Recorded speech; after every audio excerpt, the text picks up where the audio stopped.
அனைவருக்கும் வணக்கங்க. ஆரோக்கியமே பேரானந்தம். இன்றைக்கி நம்ம விநாயகர் சதுர்த்தியோட ஸ்பெஷல் தான் பார்க்குறோம்.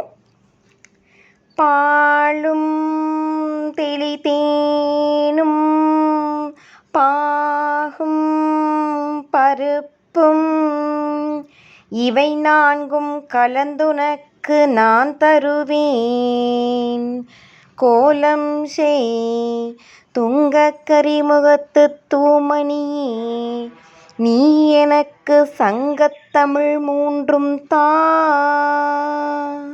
வெற்றி விநாயகமூர்த்திக்கு அரோகரா.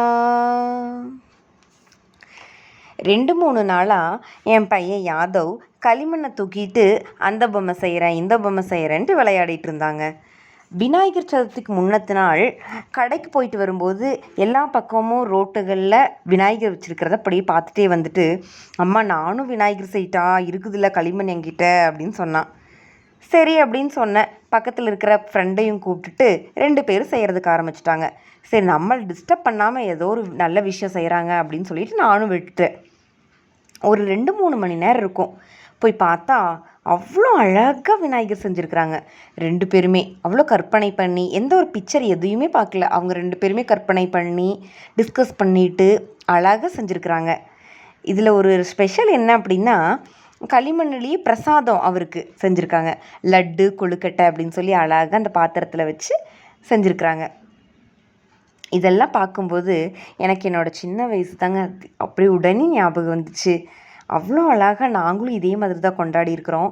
களிமண்ணை வச்சு ஃப்ரெண்ட்ஸ் எல்லோரும் சேர்ந்து அழகாக இந்த மாதிரி விநாயகர் பண்ணிட்டு, அவருக்கு டெய்லியும் போய் பூ பறிச்சிட்டு வந்து அருகம்புல் மாலை எருக்களம்பூ மாலைன்னு அழகாக கட்டி போட்டு, அவருக்கு பிரசாதம் அம்மாவை செஞ்சுத சொல்லி நச்சு கொழுக்கட்டை செஞ்சுதாங்க அது செஞ்சுதாங்கன்னு சொல்லி அழகாக அவருக்கு பிரசாதம் கொடுத்து, அந்த 3 நாளும் கோலாகல கொண்டாட்டமாக நாங்கள் அதை கொண்டாடி இருக்கிறோம்.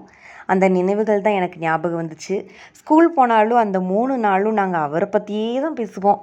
விநாயகருக்கு நான் இன்றைக்கி இது வச்சுருக்கிறேன், இன்றைக்கி இந்த பூ வச்சேன், இன்றைக்கி இந்த மாலை வச்சேன், இன்றைக்கி இந்த பிரசாதம் வச்சேன் அப்படின்னு அவ்வளோ ஒரு பெருமையாக அழகாக ஜாலியாக பேசிகிட்ருப்போம்.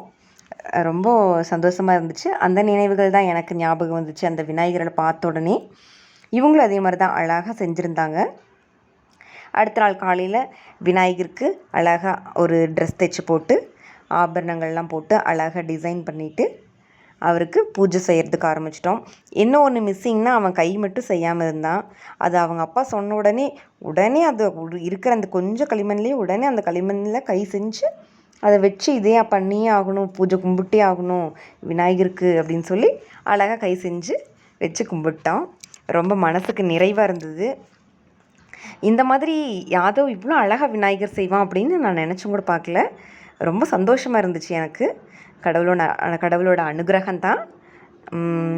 அவனோட கையாலேயே அவன் ரொம்ப ரொம்ப ஆசைப்படுவான் பூ கோர்க்கிறதுக்கு. அதனால் மாலை கோர்த்து அவருக்கு போட்டுட்டு, அவருக்கு பக்ஷணங்கள் தேவையான அவல் பொரி கடலை பாயசம் கொழுக்கட்டை எல்லா வகையான ஸ்வீட்டும் வச்சு அழகாக கொண்டாடணும். சின்ன வயசுலேருந்தே குழந்தைங்களுக்கு பக்தியும் அன்பையும் ஒழுக்கத்தையும் ஊட்டி வளர்த்துட்டோம் அப்படின்னா, அந்த குழந்தைங்க ஆரோக்கியமான குழந்தைகளாக இருக்கிறது மட்டும் இல்லாமல் இந்த சமுதாயத்துக்கும் ஆரோக்கியமான சூழ்நிலைகளை ஏற்படுத்தி கொடுக்கும். அந்த மாதிரி சிறந்த குழந்தைகளாக நம்ம வளர்த்தணும். பெற்றோர்களாகி நம்மளோட கையில் தான் இருக்குது அதெல்லாம்.